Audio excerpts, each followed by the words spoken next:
ये क्या? डिब्बे में 2 लड्डू रखे थे, दोनों खत्म हो गए। अभी थोड़ी देर पहले तो मैंने देखे थे, मीनल ने गुस्से में कहा। वो रसोई से बाहर निकली तो देखा उसकी सास के कमरे की लाइट जल रही थी। वो धीरे से कमरे में पहुंचे और उनके हाथ में एक लड्डू देखकर उसके होश उड़ गए। वो तुरंत पुनीत को बुलाकर लाई और पुनीत ने बिना सोचे समझे कह दिया, माँ, आपको शर्म नहीं आती रसोई से चीज़ें चुराकर खाने में? ये सुनते ही गायत्री जी के चेहरे की हवाइयाँ उड़ गई। उन्हें अपने कानों पर जरा भी विश्वास नहीं हुआ। उनका अपना बेटा पुनीत उन्हें ये सब कह सकता है। तभी गायत्री जी के पीछे से उनकी 3 वर्षीय पोती रिया निकली। दादी, एक और लड्डू खिलाओ ना। दादी, कहानी सुनाओ ना। गायत्री जी ने अपने हाथों में रखा लड्डू उसे खिला दिया और रिया मचलती हुई कमरे से बाहर चली गई। ये देखकर पुनीत और मीनल की आंखें शर्म से झुक गई। दोनों ने आज मुझे चोर भी करार दिया। रिया ने खाना नहीं खाया था तो मैंने सोचा उसे कहानी भी सुना दूंगी और साथ में लड्डू भी खिला दूंगी तो बच्ची का पेट भर जाएगा। पर मुझे नहीं पता था कि मुझे ही चोर समझ लिया जाएगा। क्या बेटे के घर पर माँ का कोई अधिकार नहीं होता है? मैंने अपने हाथों से लड्डू ले लिए तो मुझे ये उपाधि मिली है। क्या मैं खुद अपने हाथों से बनाए हुए लड्डू चोरा कर खाऊंगी?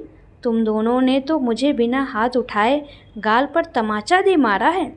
अब मैं यहाँ एक पल भी नहीं रुकूंगी। और गायत्री जी ने कमरे का दरवाज़ा अंदर से बंद कर लिया। आज तक वो अपमान की घूंट पीती रही थी, पर आज चोर बताकर बहू बेटे ने उनका गुरूर ही तोड़ दिया। उनके आज सम्मान की धज्जियाँ ही उड़ा दी। उनसे ये सब सहन नहीं हो रहा था। वो पहले ही मीनल के सवालों से बहुत परेशान रहती थी, पर आज तो उनके अपने बेटे ने हद कर दी थी। वो बेटा जिसे पालने के लिए उन्होंने उम्र भर तपस्या की थी, जिस बेटे को पालने के लिए उन्होंने अपनी खुशी का ध्यान नहीं रखा, सारी उम्र अकेले बिता दी, आज वही बेटा उन्हें चोर बता रहा है। गायत्री जी को अपना अपमान बर्दाश्त नहीं हो रहा था। वो कमरे में सिसकियां भरती रही। रात का खाना भी नहीं खाया। वो पुराने दिनों को याद करने लगी। उनका और राजेश जी का विवाह बड़े धूमधाम से हुआ था। शादी के कुछ महीने ही बीते थे कि उन्हें पता चला कि वो गर्भवती है। ससुराल वालों ने उनका जरा भी ध्यान नहीं रखा। उन्हें 9वां महीना लगा था कि एक दिन घर पर आए हुए एक पत्र ने उनका जीवन दुर्भर कर दिया। उनके मायके से किसी रिश्तेदार ने पत्र लिखा था कि जिस लड़की से तुम्हारे बेटे ने शादी की है वो मांगलिक है। तुमसे ये बात छुपाकर शादी की गई है। अपने बेटे को जिंदा देखना चाहते हो तो तुरंत गायत्री से हर रिश्ता खत्म कर दो। ये पत्र पढ़ते ही ससुराल में कोहराम मच गया। सास ससुर उन्हें ताने देने लगे और मायके पत्र भिजवा दिया कि आपकी बेटी को यहाँ से ले जाएं। तलाक के पेपर मिल जाएंगे और हम अपने बेटे की दूसरी शादी करवा देंगे। गायत्री जी पर मानो दुखों का पहाड़ टूट गया। वो ज़्यादा पढ़ी लिखी भी नहीं थी। मायके में उन्होंने अपनी पहली संतान पुनीत को जन्म दिया। थोड़े समय बाद वो अपने भाई भाभी की नज़रों में खटकने लगी। उन्होंने काम ढूंढने की शुरुआत की और एक कपड़े की फैक्ट्री में उन्हें काम मिल गया। पुनीत को वहीं ले जाकर बिठा देती और अपना काम करती रहती। फैक्ट्री में अच्छा काम करने के लिए उन्हें अच्छे पैसे मिलने लगे। पुनीत भी अब स्कूल जाने लगा था और अब उन्होंने मायके के पास में ही अलग से कमरा ले लिया था। फैक्ट्री में काम करने के अलावा वो लड्डू बनाकर भी बेचा करती थी। अब पुनीत बड़ा हो रहा था तो खर्चे भी बढ़ ही रहे थे। पुनीत को भी लड्डू बहुत पसंद थे। गायत्री जब भी ऑर्डर पर बनाती थी तो पहला लड्डू अपने बेटे को खिलाती थी। इसी तरह पुनीत बड़ा हो गया और नौकरी करने लगा। अब उसने एक घर ले लिया था और वहीं पर अपनी माँ के साथ में रहने लगा। माँ के आशीर्वाद से वो तरक्की कर रहा था। सालों से काम कर रही गायत्री जी भी थकने लगी थी और उन्होंने भी आराम करना शुरू कर दिया, क्योंकि परिवार की जिम्मेदारी अब पुनीत ने संभाल ली थी। एक दिन उन्होंने बेटे से कहा कि अब ये घर काटने को दौड़ता है, एक बहू तो ले आ ताकि मैं घर परिवार की जिम्मेदारी से मुक्त हो सकूं। पुनीत ने अपने साथ काम करने वाली मीनल से शादी की इच्छा जताई। दोनों की शादी हो गई। दोनों ही सुबह नौकरी पर चले जाते थे और रात तक आते थे। जब शनिवार और रविवार की छुट्टी होती थी तो मीनल को गायत्री जी का घर पर रहना अखरने लगा था। उसे लगता था कि ये सास 24 घंटे घर में ही रहती थी। हमें तो ज़रा भी आज़ादी नहीं मिलती है। हमेशा ये एहसास रहता है कि घर में कोई है, इस वजह से वो अपनी इच्छा अनुसार रह नहीं पाती थी। हाँ यार, मैं तो अपनी सास से दुखी हो गई हूँ, जो की तरह घर से चिपक गई है, कहीं जाने का नाम ही नहीं लेती है। हमें भी तो अपनी ज़िंदगी जीनी है। उसकी सहेली से जब से उसकी बात हुई थी, वो गायत्री जी को परेशान करने में लगी हुई थी। रोज़ किसी न किसी तरह से उन्हें दुख पहुंचाती थी ताकि वो घर छोड़कर चली जाए। गायत्री जी सब सहन करती थी क्योंकि अपने बेटे पुनीत के अलावा उनका दुनिया में कोई और नहीं था। एक दिन गायत्री जी रसोई में खाना बना रही थी तो मीनल रसोई में आई और कहने लगी, मम्मी जी, रोटियां पर ज़रा घी सोच समझ कर लगाइए क्योंकि घी के भाव बढ़ गए हैं। माना हम दोनों कमाते हैं, पर फिर भी घर तो देखकर ही चलाना पड़ता है। खर्चे भी बढ़ गए हैं और महंगाई भी बढ़ ही रही है। गायत्री जी के हाथ रुक गए क्योंकि उनसे अब मुलायम रोटी ही चबाई जाती थी, इसलिए वो घी ज़्यादा लगाती थी क्योंकि उनके दांत जो हिलने लगे थे। उस दिन के बाद मीनल अपने हिसाब से थोड़ा सा घी निकाल जाती थी और बाकी का घी अलमारी में बंद करके रख जाती थी। मीनल की हरकतों के बारे में उन्होंने अपने बेटे को नहीं बताया क्योंकि वो नहीं चाहती थी कि घर में किसी भी तरह का कोई तनाव हो, क्योंकि मीनल गर्भवती थी और उसे तनाव मुक्त रहना चाहिए, इसलिए वो जिसमें खुश रहे वो ऐसा ही करती थी। रविवार के दिन मीनल उठी और उसकी चाय पीने की इच्छा हुई तो उसने देखा कि उसकी सास दूध में पानी मिला रही है।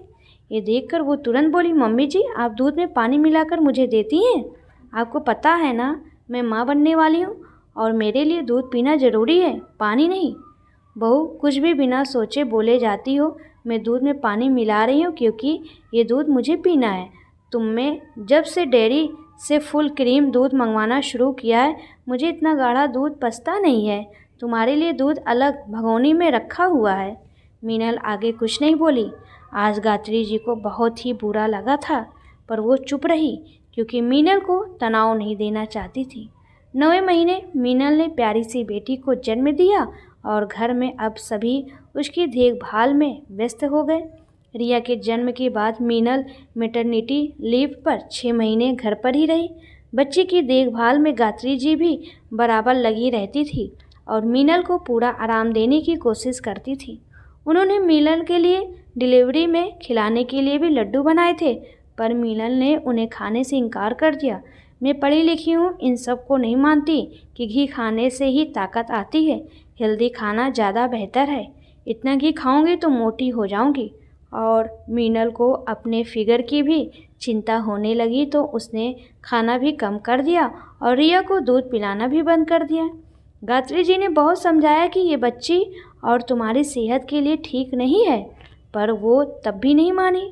पुनीत को इस बारे में सब पता लगने लगा था क्योंकि मीनल रोज़ ऑफिस से आते ही शिकायत करती थी, पर गायत्री जी अपनी बहू के लिए एक शब्द भी नहीं कहती थी। धीरे धीरे पुनीत को भी अपनी माँ की ही गलतियाँ नज़र आने लगी थी। वो भी उनसे उखड़ा हुआ सा रहने लगा था और मीनल के कहे कहे चलने लगा था। रिया अब स्कूल जाने लगी थी, पर वो ज़्यादातर अपनी दादी के ही पास में रहती थी। मीनल और पुनीत को नौकरी से समय मिलता था तो वो दोनों मोबाइल में व्यस्त हो जाते थे। अब रिया दादी से ही सब चीज़ें मांगने लगी थी। दादी, मुझे भी लड्डू खाने हैं। टीवी पर देखकर रिया का मन मचल गया। गायत्री जी लड्डू बनाने में माहिर तो थी, उन्होंने जल्दी ही पोती के लिए लड्डू बना दिए। मीनल शाम को आई तो उन्होंने उससे घी मांगा, पर मैं घी तो सुबह ही निकाल कर गई थी। हाँ बहू, वो सारा घी मैंने लड्डू बनाने में काम ले लिया। रिया का बड़ा मन था, इतने से घी में 4-5 लड्डू तो बन ही गए हैं। आपने लड्डू बना लिए और मुझसे पूछा तक नहीं, कम से कम एक बार फ़ोन करके तो पूछ लेते। मीनल की बात सुनकर गायत्री जी का चेहरा उतर गया। वो रात का खाना बनाकर अपने कमरे में आ गई। रिया भी उनके पास ही खेल रही थी।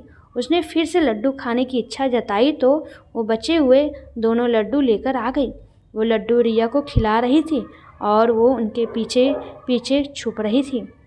इसे देखकर मीनल को लगा कि उसकी सास लड्डू चुरा कर खा रही है। उसने गुस्से में पुनीत को बताया और पुनीत ने गायत्री जी पर चोरी का इल्ज़ाम लगा दिया।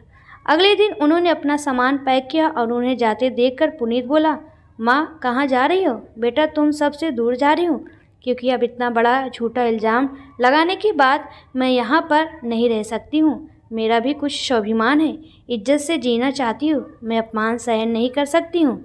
जिस बेटे को अपना पेट काट कर खिलाया, अपने खून से खींचा, उसी ने बिना सोचे समझे मुझको चोर कह दिया। क्या ये घर मेरा नहीं था? ये तो मैं लड्डू रिया को खिला रही थी। अगर मेरा भी मन करता और मैं लेकर खा लेती तो क्या मैं चोर हो गई? अपने घर में कुछ लेकर बड़े बुजुर्ग अब खा भी नहीं सकते हैं। वैसे भी जो कमाता है घर भी उसी का होता है। मीनल कमा रही है, तू कमा रहा है और मैं घर पर रहती हूँ, पर फिर भी घर मेरा नहीं है। मैं सालों से घर संभाल रही हूँ और मीनल तो अभी आई है। तूने उसकी बात पर विश्वास किया और अपनी माँ को ही झूठा साबित कर दिया। पहले मुझे मायके वालों ने निकाला, फिर पति ने छोड़ दिया और अब बेटा भी घर से निकालने की तैयारी कर रहा है, तो मैं उससे पहले ही कहीं पर चली जाती हूँ और जैसे जैसे अपना गुजारा कर लूँगी।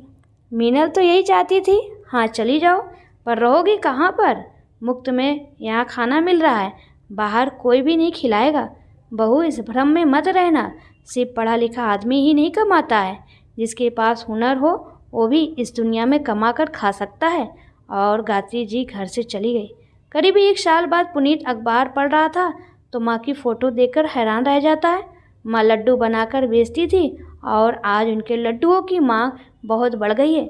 शहर में और बाहर भी उनके हाथों के बनाए लड्डू बहुत प्रसिद्ध हो रहे हैं और वो बहुत कमा भी रही है। उन्होंने किस तरह संघर्ष किया और यहाँ तक पहुँची, उसकी कहानी भी लिखी थी। बेटे बहू का घर छोड़ने के बाद मैं शहर के ही कई हलवाई की दुकान पर गई, पर सबके यहाँ पर काम करने वाले थे और मुझे रखने का खर्चा अलग से था, तो सबने मना कर दिया। फिर मैंने हिम्मत नहीं हारी, अपनी सोने की चूड़ियाँ और कान के बेचकर एक कमरा किराए पर लिया और उन्हीं में से बचे पैसों से लड्डू बनाने शुरू किए। कुछ ही महीनों में लड्डुओं के ऑर्डर आने लगे और इतने अधिक आने लगे कि मैंने दुकान ली और उस पर केवल महिलाओं को रखा जो घर बैठे बेटे बहू के ताने सुन रही थी। उन महिलाओं में भी जीने का हौसला बढ़ गया है।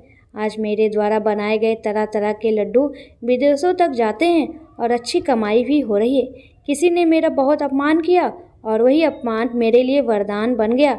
मैं अपने पैरों पर फिर से खड़ी हो गई हूँ। अब मैं इज्जत से जी रही हूँ। मेरे द्वारा कमाया गया धन मेरे मरने के बाद गरीब लाचार महिलाओं में दान दे दिया जाएगा, क्योंकि मेरा इस दुनिया में अब कोई नहीं है। दोनों नीचे लिखे पते पर गए तो देखा 20-25 महिलाएं लगी हुई थी और गायत्री जी कुर्सी पर बैठकर हिदायत दे रही थी। अपने बेटे बहू को लड्डू देते हुए बोली, लड्डू खाओ, चोरी के नहीं है, मेरी मेहनत की कमाई के हैं।